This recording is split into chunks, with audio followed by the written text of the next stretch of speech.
Hello दोस्तों, vision IAS mains का ये क्वेश्चन है। चलिए इस क्वेश्चन को कैसे टैकल किया जा सकता है देखते हैं। क्वेश्चन थोड़ा डिफिकल्ट है, डरिएगा नहीं, आगे किया जाएगा। ठीक है, अब किसी किसी को आसान लग सकता है जिसकी कमांड बहुत अच्छी है इस टॉपिक पे। एक बहुत इंटरेस्टिंग बात बताता हूँ कि एक क्वेश्चन आया था आईएएस के मेंस में कि भारत के राष्ट्रपति वास्तविक प्रधान नहीं है जबकि प्रधानमंत्री वास्तविक प्रधान है। ठीक है, और इसको स्पष्ट करिए।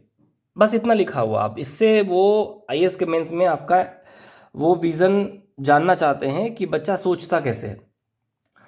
अब एक जो नया लड़का है प्रिपरेशन करने के लिए आया, वो एसएससी का स्टूडेंट था, तो उसने कहा कि वह ये तो बहुत इजी क्वेश्चन है, ये प्रेसिडेंट पे है क्वेश्चन। तो क्या होता है ना, अधजल गगरी छलकत जात, ठीक है, उसमें बस मुझे हंसी आई। वो इसलिए मित्रों क्योंकि उसको सिर्फ ये दिखा दिया कि यहाँ पर प्रेसिडेंट का वर्ड है। ठीक है, उसका मतलब था उसको ये पता होगा कि सर्वोच्च नागरिक है प्रेसिडेंट। ठीक है, उनकी योग्यता क्या है, उनका पावर क्या है, तीनों सेना के सुप्रीम कमांडर तो हैं वो, लेकिन क्या वो आदेश देते हैं? नहीं, प्रधानमंत्री के बिना वो आदेश नहीं दे सकते। ठीक है, तो इस तरह से बहुत लोग होते हैं, दूर से देखने में बहुत आसान होता है कि आम का फल लगा हुआ है, लोग खा रहे हैं, लेकिन आम के पेड़ को बोना, उसे सींचना, ठीक है, उसमें कीड़े लग रहे हैं, उसकी रखवाली करना, उसके बाद फल आता है। ठीक है, तो अगल बगल से अगर कुछ बाण चल रहे हैं तो उन बाणों का कोई महत्व नहीं है, उनको इग्नोर करके आप आगे बढ़िएगा। इस तरह की चीज़ें आएंगी आएंगी अगर आप प्रिपरेशन में आगे बढ़ रहे हैं तो। ठीक है, और कोई बार उनको लगता है कि ये बहुत ईजी था, लेकिन जब उतरते हैं ना तो पता चलता है कि आप उसमें आपकी असलियत, आपकी सोच की डिमांड की जा रही है। आप सोचते कैसे हो, आपका पॉजिटिव विजन है या नेगेटिव है। ठीक है, चलिए अब इस क्वेश्चन का आंसर स्टार्ट करते हैं। क्वेश्चन को समझिए। भारतीय राष्ट्रवाद का उद्भव तब हुआ जब ब्रिटिश राज के लक्ष्यों और उद्देश्यों तथा भारतीयों के हितों के मध्य के विरोधाभास स्पष्ट और दृष्टिगोचर होने लग गए। इस संदर्भ में राष्ट्रवाद के विकास में बुद्धिजीवियों द्वारा निर्वाह की गई भूमिका का सविस्तार वर्णन कीजिए। देखिए, भारत में राष्ट्रवाद तब तक नहीं जाएगा। ब्रिटिश ये कह रहे थे कि हम आपके विकास करने आए हैं, देखिए हम रेलवे बना रहे हैं, हम रोड बना रहे हैं, ठीक है, हम पोस्ट ऑफिस खोल रहे हैं, भारतीयों को नौकरी भी दे रहे हैं। लेकिन उनको असलियत कुछ समय के बाद, देखिए, सूर्य, चंद्रमा और सच्चाई लंबे समय तक आप नहीं छिपा सकते, यूनिवर्सल ट्रूथ है। चाहे किसी भी फील्ड में कहीं ना कहीं से लेके मिलकर जानकारी आ ही जाती है, सच्चाई बाहर आ जाती है। तो ये चीज़ें बाहर आ गई कि यार ये तो रेलवे बना रहे हैं अपने फायदे के लिए, ठीक है, या इकोनॉमिक एक्सप्लॉयटेशन कर रहे हैं। तो फिर उस ये राष्ट्रवाद को जगाया। पहला क्वेश्चन का मतलब यही है। बुद्धिजीवियों का इसमें क्या योगदान रहा, भारत के बुद्धिजीवियों का, ठीक है, इसमें क्या योगदान रहा भारत का, या फिर अन्य बुद्धिजीवियों का। बेसिकली इसमें कॉन्ट्रास्ट भारत को लेके ही फोकस है। अगर किसी विदेशी के द्वारा इंडिया में राष्ट्रवाद में इंटरेस्ट लिया गया तो उनका जिक्र आप कर सकते हैं। ठीक है, अब देखिए, भारत में राष्ट्रवाद अंग्रेजों द्वारा किए जा रहे भारतीयों के शोषण का परिणाम है। अंग्रेजी साम्राज्य का विरोध किसान या रियासत द्वारा तब तक नहीं किया गया जब तक दोनों के हित टकराने ना लगे हो। ठीक है, अब रियासत को फायदा मिल रहा है कि मैं आपको ये रियासतें दे दूंगा, ये रियासतें दूंगा, आपको राजा बना दूंगा, आप ये बन जाएंगे, वो बन जाएंगे, तो तब तक तो दिक्कत नहीं थी। लेकिन जब उनका राजपाट छीना जाने लगा, ठीक है, डलहौजी की जो नीति थी उससे, विलय का सिद्धांत, ठीक है, सूर्यास्त का सिद्धांत, उसके तहत अगर आप नहीं कर पाएंगे तो आप सूर्यास्त होते ही आपकी ज़मीन की नीलामी कर देंगे, तब देसी रियासतों के पसीने छूटने लगे।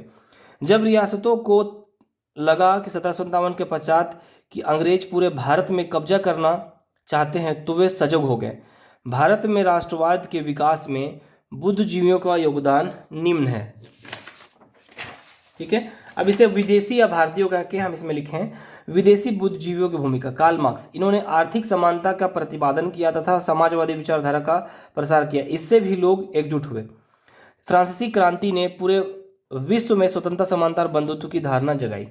देखिए, यहाँ पे जब आर्थिक समानता की बात आती है ना, तो देखिए, अगर अभी बोला जाए ना आपको, अगर पूरे इंडिया में बोला जाए कि सबके पास समान पैसे होने चाहिए, तो सब बोलेंगे ये पागल हो गया, इसको एडमिट करो मेंटल हॉस्पिटल में। सबको इकोनॉमिक पॉसिबिलिटी नहीं है।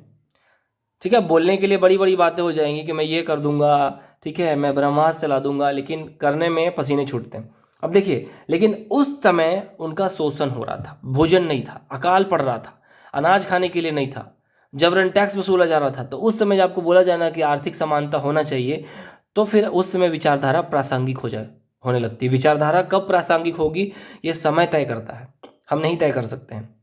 जब परिस्थितियां विपरीत होंगी तो कई बार वो विचारधारा कोलैप्स कर जाएगा। जैसे कि जिस समय आपका शोषण हो रहा है उसमें बोला जाए कि आप मार खा रहे हो, आप बोलो कि हमको परमाणु बम का परीक्षण करना है, ठीक है, घर में खाने के लिए दाल चावल के लिए पैसे नहीं है और आप परमाणु बम का परीक्षण करना है, तो वो कोलैप्स कर जाएगा। लेकिन अभी अभी बहुत आगे, अभी चांद जा रहा है, आर्टिफिशियल इंटेलिजेंस की बात हो रही है, ठीक है। फ्रांसीसी क्रांति ने पूरे विश्व में स्वतंत्रता समन्वय बंधुत्व की विचारधारा का प्रसार किया। देखिए, भारतीय बुद्धिजीवियों का योगदान। महात्मा गांधी पहले ऐसे नेता थे जिन्होंने अहिंसा का मार्ग अपनाते हुए आंदोलन छोड़ दिया तथा अंग्रेजों की नींव हिलाकर रख दी। रविंद्रनाथ टैगोर, राष्ट्रीय गान के रचयिता, इन्होंने युवाओं में आधुनिकता का प्रसार किया। राजा राम मोहन राय, ब्रह्म समाज के संस्थापक राजा राम मोहन राय ने पारंपरिक कुरीतियों, सती प्रथा, कन्या भ्रूण हत्या का विरोध कर लोगों की सोच बदली तथा उसे राष्ट्रवाद की ओर मोड़ा। स्वामी विवेकानंद, रामकृष्ण मिशन के संस्थापक, इन्होंने युवाओं को आकर्षित कर राष्ट्रवाद की ओर अग्रसर किया। मूलतः भारत में राष्ट्रवाद देशी तथा विदेशी दोनों प्रकार की शिक्षा से जागृत हुई, ठीक है। कुल मिला के अब यहाँ पर मैं एक पॉइंट गांधी जी का ऐड करना चाहता हूँ कि गांधी जी को, जैसे कि जिन्होंने अध्ययन नहीं किया वो कहते हैं कि गांधी जी बकवास है, इन्होंने देश को बेच दिया। अब देखिए, बात समझिए, इस बात है कि ब्रिटिश जब पीरियड यहाँ पे इंडिया में आई ना, तो उनके पास थे हथियार, तोपे, ठीक है, छोटे गन, बड़े गन, बारूद, और इंडियन के पास क्या था? तलवार, भाला, ठीक है, कुल्हाड़ी। तो गांधी जी इस बात को समझ गए कि अगर हम शस्त्र के दम पर अगर लड़ने चलें, बात समझिए, अगर हम शस्त्र के दम पर लड़ने चलें तो क्या होगा कि 100 लोग जहां अगर मार दिए गए तो उसके बाद अगली बार लोग बाहर निकलेंगे ही नहीं। आपके दोस्त बोलेंगे चलो कि लड़ाई हो गई, मार करना, लेकिन आपको पता चले कि वहाँ मेरी हत्या होने वाली, आप जाएंगे? लेकिन बोला जाएगा सिर्फ वहाँ पर बस विरोध करके आना है, ठीक है, धमका के आना है, तो आप चले भी जाए। आपके अगर उनको पता चल जाए आपके माता पिता की आपकी हत्या होने वाली, माता पिता आपके नहीं जाने देंगे। तो उस समय, जिस समय भारत के पास शस्त्र के रूप में कमजोर था, इसीलिए भारत ने अहिंसा का सहारा लिया। क्योंकि अहिंसा, आप जैसे कि आप रोड में बैठे हो और बोल रहे हो कि मेरे साथ गलत हुआ है, तो और आपको बार बार मारा पीटा जा रहा है, तो लोगों का ध्यान आपके पे आकर्षित होने लगता है और लोग की सिंपैथी आपसे ऐड होने लगती है। बाहर विदेशों में, मीडिया में, रशिया में, अमेरिका में ये सब चीज़ें छपने लगी, तो फिर ये उनके खिलाफ जाने लगा कि तुम शोषण बंद करो भारत का। तो इसीलिए गांधी जी ने अहिंसा सहारा लिया। उस समय बहुत जरूरी था अहिंसा का सहारा। लेकिन अभी पाकिस्तान को सबक सिखाने के लिए अहिंसा नहीं, हथियार की जरूरत है, ठीक है। अब इस बात को सहमत है। अभी चाइना से लड़ने के लिए आपको अहिंसा का सहारा नहीं, डिप्लोमेटिक नीति अपनानी पड़ेगी। तो समय के अनुसार प्रासंगिकता बदली है। इसको थोड़ा मैंने एलोबरेट किया है, इसीलिए थोड़ा सा ये लंबा चला गया। फिर भी आपको इसे सीखने के लिए डेफिनेटली मिलेगा। Best of luck to all of you and thank you.